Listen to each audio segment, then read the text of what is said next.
అందరికీ నమస్కారం. తన కోసం ఎవరో వచ్చారని అటెండర్ వచ్చి చెప్పడంతో చేస్తున్న పని మధ్యలో ఆపి విజిటర్స్ రూమ్కొచ్చాడు ఆకాష్. అతన్ని చూస్తూనే లేచి నిలబడింది ఆమె. కింద నుంచి పైదాకా ఆపాద మస్తకం. ఎప్పుడో పోగొట్టుకున్న విలువైన వస్తువును చూస్తున్నంత సంబరంగా అతన్ని చురుగ్గా పరిశీలించింది ఆమె. ఎవరు మీరు?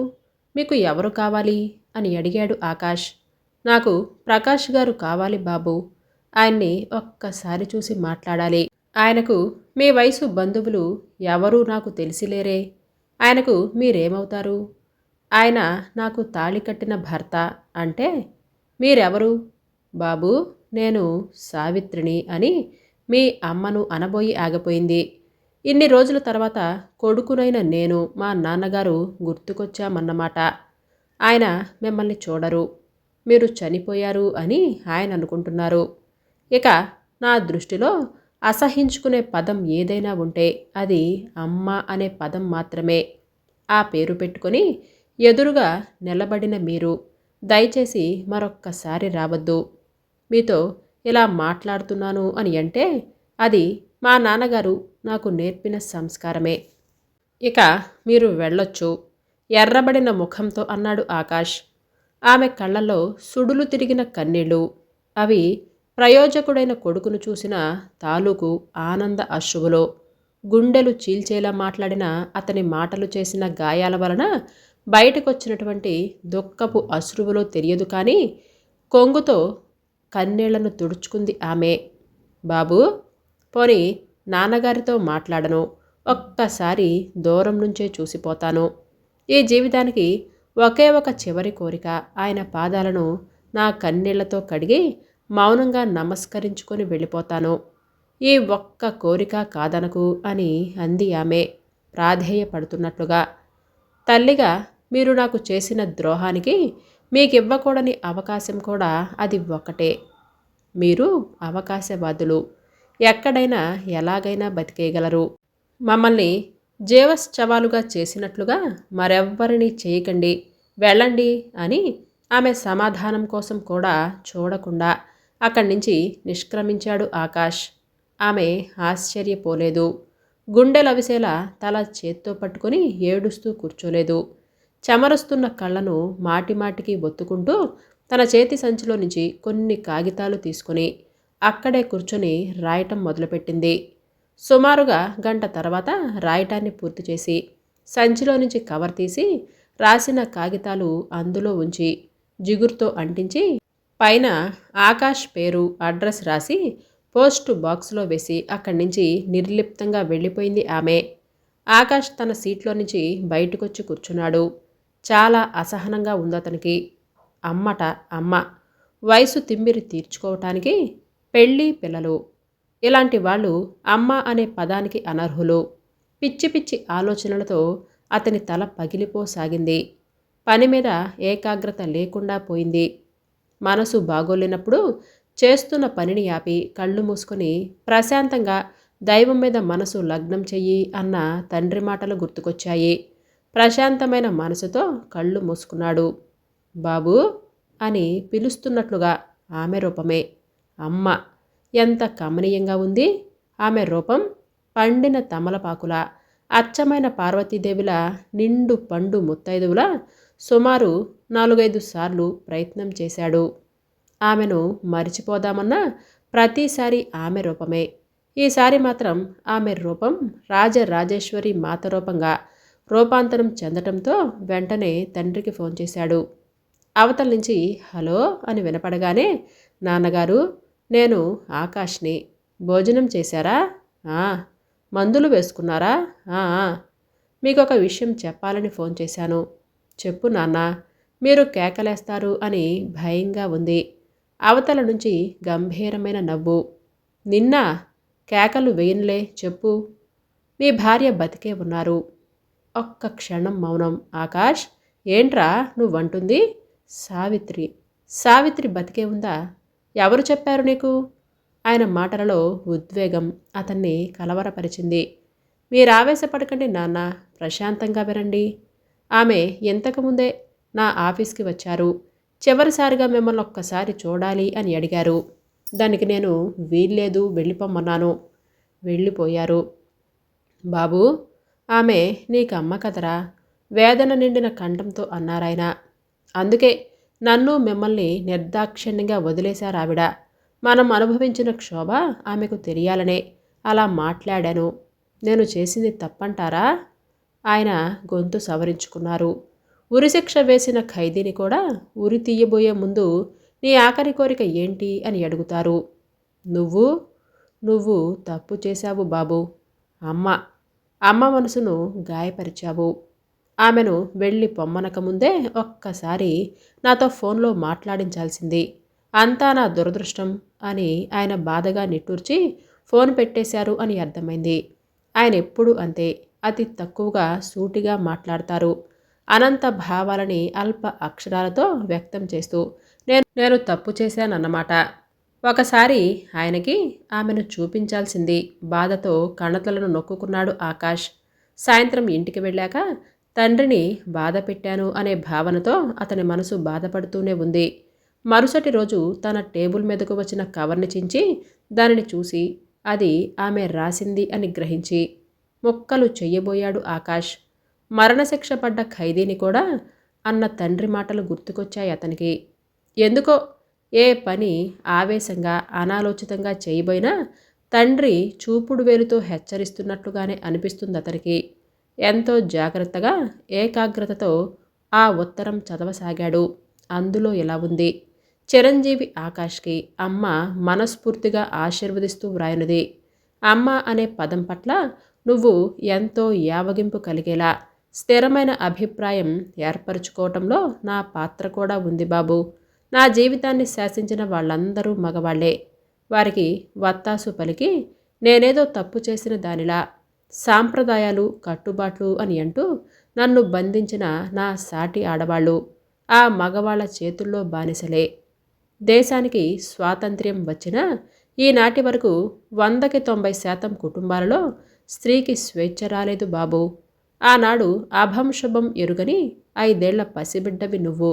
మీ నాన్నగారితో వెళ్ళిపోతూ వెక్కెక్కి ఏడుస్తూ అమ్మా అని అంటూ పరిగెత్తుకొని వస్తే తనివి తీరా నా బిడ్డను అక్కున చేర్చుకోలేని సంప్రదాయాల కుటుంబంలో నేనొక బందీని బాబు. ఇది నీకు అర్థం కావాలంటే నా జీవితంలో కొన్ని ముఖ్యమైన అంశాలు నీకు తెలియాలి. నేను మామూలు ఆడపిల్ల మాదిరిగానే డిగ్రీ పూర్తి చేశాను. నేను ఇంటర్లో ఉండగా మా బావకు ఆర్మీలో ఉద్యోగం వచ్చింది. 3 ఏళ్ల తర్వాత వచ్చి నన్ను ఇష్టపడ్డాను.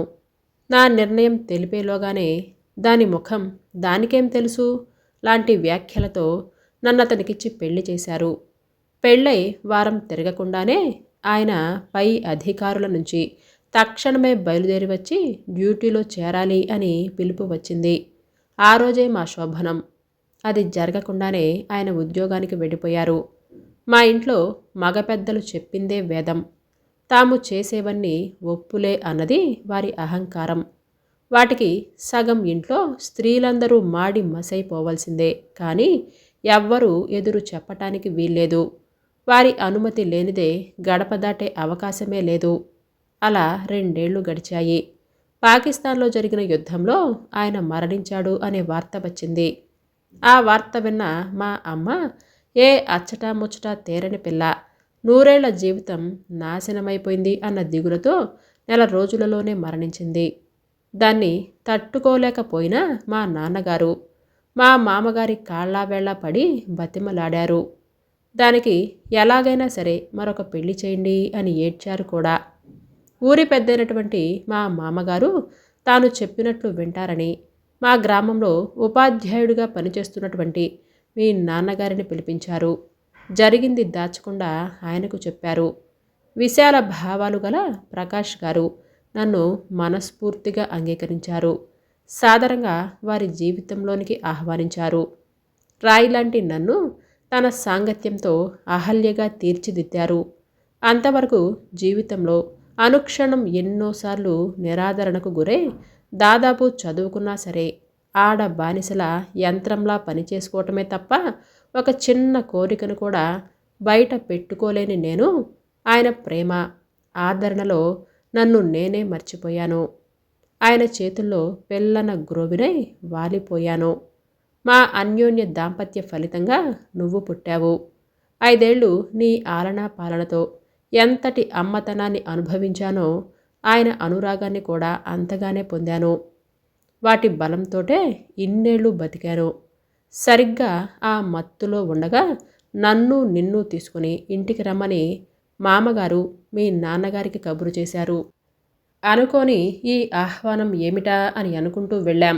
మేము లోపలికి అడుగుపెట్టగానే తలుపులు మూసేశారు. మామగారి పక్కన ఒక వ్యక్తి గడ్డం మాసిపోయి ఒంటికాలుతో నిలబడి ఉన్నాడు. అతను నాకేసి ఎంతో ఆశతో ఆకలితో చూస్తున్నాడు. అతన్ని పరిశీలనగా చూసిన నేను గుర్తుపట్టి భయంగా 2 అడుగులు వెనక్కి వేసి మీ నాన్నగారి చాటున దాక్కొని ఆలంబన కోసం ఆయన జబ్బను గట్టిగా ఒక చేత్తో నిన్ను ఒక చేత్తో పట్టుకున్నాను. మా మామగారు చేసిన సైగతో ఆయన ఏర్పాటు చేసినటువంటి మనుషులు నిన్ను బలవంతంగా తీసుకుపోయి మా అత్తగారికి అప్పగించారు. మా ఆడపడుచు నన్ను బరబరా ఈడ్చుకెళ్ళి ఆ కుంటతని ముందు పడేసింది. అతను ఎవరో కాదు, నా మొదటి భర్త. ఆ కక్కిన గూడు నాకొద్దు నాన్న, నా భార్య నాకు కావాలి అని అన్నాడు. నా మొదటి భర్త తన తైలం ఎప్పుడో ఎత్తుకుపోయినంత క్రోధంగా ఉన్నాయి అతని కళ్ళు. కింద పడిన నేను వెంటనే లేచాను. మీ నాన్నగారి వైపే చూశాను. ఆయన అసహనంగా నా వైపు చూశారు. చూసి తలదించుకున్నారు. అణువణువు తొమ్మముళ్ళు గుచ్చుతున్నంత బాధ ఆయన ముఖంలో స్పష్టంగా కనిపించింది. నాకు నువ్వు చచ్చావు అని తెలిసిన రోజునే నీతో నా సంబంధం తెగిపోయింది. నాకు జీవితాన్ని ప్రసాదించిన దేవుడాయన.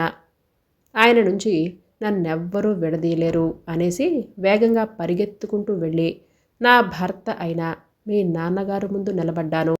నువ్వెళ్ళి తీరాలి సావిత్రి అని అన్నారాయన జీవం లేని స్వరంతో. ఎందుకండి అని అన్నాను సుడులు తిరుగుతున్న కన్నీళ్లతో. మన వివాహమయ్యాక ఏనాడైనా నీ అదృష్టవశాత్తు భర్త తిరిగి వస్తే నిన్నప్పగించాలి అన్న ఒప్పందం మీదనే మన పెళ్లి జరిగింది సావిత్రి అని ఆయన ఇంకా ఏదో చెప్పబోయారు. ఇంతలో మా ఆడపడుచు మొగుడొచ్చి విన్నావుగా, ఇక లోపలికి వెళ్ళు అని అన్నాడు హుంకరించి. నువ్వెవరు నాకు చెప్పటానికి అని అన్నాను తీవ్రంగా. మా మామగారు నా ముందు రాక్షసుడిగా నిలబడ్డాడు. నేను చెబుతున్నాను వెళ్ళు లోపలికి అని అన్నారు. నా భర్తను నా బాబును వదిలి వెళ్ళను అని అన్నాను. లాగి ఒక్కసారిగా నన్ను కొట్టాడు. అది చూసి అమ్మా అని అంటూ నా దగ్గరికి రాబోయావు నువ్వు. నిన్ను మీ నాన్నకిచ్చి తక్షణమే ఊరొదిలి వెళ్ళిపో, ఇదిగో నీ ట్రాన్స్ఫర్ ఆర్డర్ అని అంటూ మీ నాన్నకి ఆయన ఒక కవర్ అందించాడు. నేను కొయ్యబారిపోయాను. మీరు నాకు శాశ్వతంగా దూరమైపోతున్నారు అన్న బాధతో పెదవి చిట్లి రక్తం కారుతున్నా ఆయన ఎక్కడి నుంచి పంపించేస్తే నేను ఆత్మహత్య చేసుకుంటాను. ఏవండి మీరు వెళ్ళకండి అని అంటూ నన్ను ఉక్కి పిడికిల మధ్య బంధించిన మనుషుల్ని గుంజేశాను. ఆయన నిస్సహాయంగా చూసి నాకేసి చేతులు చాచి అమ్మ అని ఏడుస్తున్న నిన్ను భుజాల మీద వేసుకొని వెళ్ళిపోయారు. నువ్వు ఆయన వెళ్ళిన వెంటనే తలుపులు మూసుకుపోయాయి. నేను మళ్ళీ మిమ్మల్ని జీవితంలో చూస్తాను అని అనుకోలేదు. ఒకనాడు అవకాశం చూసుకొని ఇంట్లో నుంచి పారిపోయి మీ నాన్నగారున్న ఊరికి చేరుకున్నాను. కానీ నిన్ను ఆయన్ని చేరేలోగానే నన్ను బంధించి తీసుకొని వెళ్ళి మామగారి కాళ్ల ముందు పడేశారు. నా మొదటి భర్త నన్ను ఎంత హింసించాడంటే తన మిలిటరీ పద్ధతులన్నీ నా మీద ప్రయోగించాడు. మగవాడు ఆడదాని పట్ల అంత రాక్షసుడిలా ప్రదర్శించగలడా అన్న రీతిలో నాకు నరకాన్ని చూపించాడు. ఆడది మగవాడికి సుఖం అందించే యంత్రం మాత్రమే అనే ఒకే ఒక సూత్రంతో బతికాడు. నన్ను బతకనిచ్చాడు. అతని సమర్థించిన పెద్దలందరూ ఒక్కొక్కరు కాలగర్భంలో కలిసిపోయారు. చివరి దశలో అతనికి పక్షపాతం వచ్చింది. అలాగే వదిలి వచ్చేయాలి అని అనిపించింది. కానీ ప్రకాష్ గారు నేర్పిన మానవ సేవా దృక్పథంతో అతనికి సేవ చేశాను. చివరికి అతను చనిపోయాడు. బాబు, నాకు అర్థం కానిది ఒకటే. ఆడదంటే మగవాడికి ఎందుకు అంత చులకన? కేవలం లింగభేదం తప్ప అన్ని విషయాలను తనకు సమానమైన స్త్రీని మగవాడు ఎందుకు సాటి మనిషిగా గుర్తించడు? చదువు నేర్పిన అనుభవం, నేర్పిన విచక్షణ, కలిగి ఉండి కూడా ఇతరులకు ఎంతో ఉదారత చూపించే మగవాడు స్త్రీ విషయంలో మాత్రం స్వార్థంగా ఆలోచిస్తాడెందుకని? అబలత్వం, నిస్సహాయత, తన తప్పులుగా స్త్రీని దోషిగా చూడటం ఎంతవరకు సమంజసం? ఇవన్నీ ఆడది ఒక బానిస అన్న భావంతో ఉన్న మగవారికి నేను వేసే ప్రశ్నలు. ప్రకాష్ వంటి వారికి కాదు. నువ్వెంతవరకు పెళ్లి చేసుకోలేదు అని విన్నాను. ఆడదంటే చులకనా? లేక అమ్మ ఆడదే కాబట్టి రేపు నీ భార్య అమ్మ అని అనిపించుకుంటే వినలేక? నా మీద నీకు కోపం రావటం సహజమే. అందులో నా తప్పు ఏసమంత కూడా ఉందేమో మీ నాన్నగారిని అడుగు. తప్పు లేదు అని తెలిస్తే వెంటనే ఈ కింది చిరునామాకు రా. నా అణువణువు దేవుడిగా నింపుకున్న నేను ఆయన్ని చూడటానికి నీ అనుమతి అవసరం లేదు నాకు. నీకు అమ్మ అవసరాన్ని గుర్తు చేయటం కోసమే ఈ నా ప్రయత్నమంతా. ఆయన్ని ఒక్కసారి చూడాలని, భగవంతుణ్ణి దర్శించాలి అనే సాధారణ భక్తురాలి ఆశ. మళ్ళీ ఈ రోజు నాటికి ఈ అమ్మ నీకు కనిపించకపోవచ్చు. అవకాశం వచ్చినప్పుడు వినియోగించుకోలేకపోవటం మూర్ఖత్వమే అవుతుంది, ఎంతటి విఘ్నుడికైనా. ఈ ఉత్తరంలో ఏ వాక్యం నిన్ను బాధించినా నన్ను మన్నించు. నువ్వెప్పుడు ఎక్కడ ఉన్నా ఆరోగ్యంగా, ఆనందంగా కలకాలం జీవించాలి. ఇదే ఈ అమ్మ ఆఖరి కోరిక. నా దేవుడికి నా ప్రణామాలు చెప్పు. ఉంటాను. నువ్వు అడుగడుగున అసహించుకునే అమ్మ. ఉత్తరం చదివిన ఆకాష్ గుండెలు బరువెక్కిపోయింది. ఉత్తరాన్ని రెండోసారి చదివినప్పుడు ఆమె పరిస్థితి ఊహల్లో వాస్తవ దృశ్యాలు మెదిలాక బరువెక్కిన గుండె అడుగు పొరల్లో కలకలం మొదలైంది. అది అంతరంగాన్ని కుదిపేయటంతో కన్నీటి సముద్రంగా మారింది. ఒక్కొక్క వాక్యం ఒక్కొక్క అలగా మారి అతన్ని నిలువునా కంపించేయసాగింది. కురిసి కురిసి వాన వెలిసిన నేలలో ప్రసన్నమైంది అతని మనసిప్పుడు. నాన్నగారు, మీకో బహుమతి. తన వెనక దాచిన బహుమతికి అడ్డు తొలుగుతూ అన్నాడు ఆకాష్. సావిత్రి. అప్రయత్నంగా ఆయన పెదవులు అస్పష్టంగా ఆమె పేరును ఉచ్చరించాయి. లేని ఓపికంతా ఒంట్లోకి తెచ్చుకొని నిలబడి చేతులు చాచిన ప్రకాష్ గారి హృదయం మీద ఆమె పూలమాలలా ఒదిగిపోయింది. ఆ కౌగిలిలో రెండు సముద్రాలు సంగమించినంత ప్రశాంతత, ఆకాశం భూమి ఒక్కటైన భావన. ఎన్నెన్నో మాట్లాడుకోవాలి అని ఒక్క మాట కూడా పెగలని మౌన పోరాటం. మళ్ళీ ఎవరూ ఎప్పుడు తమను విడతీయకూడదు అన్నంత ఆరాటం. వారిని వదిలేసి తన గదిలోకొచ్చాడు ఆకాష్. ఇంతకాలం అమ్మ అన్న పదం అసహ్యంగా అనిపించింది. అమ్మ మనసు చదివాక, అమ్మకు అర్థం తెలిసాక ఈ ప్రపంచంలో ఏ అమృతం సరిరాని, సరిపోలేని వ్యక్తి అమ్మ అని అనిపిస్తుంది. సృష్టి చేసి అలసిపోయి తాను విశ్రాంతి తీసుకోవటం కోసం అమ్మ ఒడిని సృష్టించాడు దేవుడు అని ఎక్కడో చదివిన వాక్యాలు అమ్మ తలను తనివితీరా నిమిరి నుదుట ముద్దాడి క్షమించినప్పటి నుంచి సువర్ణ అక్షరాలై మనసులో ముద్రించబడ్డాయి. అమ్మ తప్ప ఎవరు ఈ ప్రపంచంలో తప్పు చేసిన వారిని మన్నించగలరు, క్షమించగలరు? అమ్మ విలువ తెలుసుకోమని అమ్మని నిరసించే ప్రతి మగాడికి, ఆడదంటే చులకనగా చూసే ప్రతి మృగానికి, ఆడదాన్ని గొప్పతనాన్ని చాటి చెప్పాలని ఆరాటంగా ఉందతనికి. గంగాజలంతో అభిషేకాలు చేసిన శివలింగ పీఠంలా ప్రశాంతంగా, పవిత్రంగా ఉంది అతని అంతరంగం ఇప్పుడు. ఈ కథ మీకు నచ్చిందా అండి? అయితే సబ్స్క్రైబ్ చేయటం, లైక్ చేయటం, షేర్ చేయటం మర్చిపోవద్దు. రేపు సరికొత్త వీడియోతో మళ్ళీ మీ ముందుకు వస్తాను. అంతవరకు బాయ్.